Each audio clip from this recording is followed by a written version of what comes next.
হ্যাঁ তাহলে ও পুলিশকে ফোন দেবো। প্লিজ আমাকে ক্ষমা করে দাও, প্লিজ প্লিজ আমাকে ক্ষমা করে দাও, প্লিজ প্লিজ। কে আম পড়েছে? ওরে ফারুককে ধরে নিয়ে আসেন, ওয়ে দিরাচ্ছে আমি দিরাই নাই, প্লিজ। ওই আমটা তুল আমটা তুল। কোনটা আম? হ্যাঁ এই জাম, আরে এই জাম ওরা ধীরে দিছে, আপনি ধীরে দিন প্লিজ। তো একটু দূরে টাড়া ওখানে টাড়া। এখন কি করছিস তো? ফারুক না, হুম আমরা কিভাবে বলছি, আমরা রাস্তা দিয়ে বললাম বলে আমরা স্কুল যাবো। হ্যাঁ কটা বস্তা দেখি ওই বাগানে ঢুকলে দিয়ে না আমাকে একটা দুটা আম ছিঁড়ে দিল। এটা আম তুলে দিল।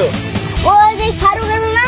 আরো কোথাকার? সবাই ভালো থাকেন, সুস্থ থাকেন, চ্যানেলটা সাবস্ক্রাইব করেন, একটা লাইক দিয়েন।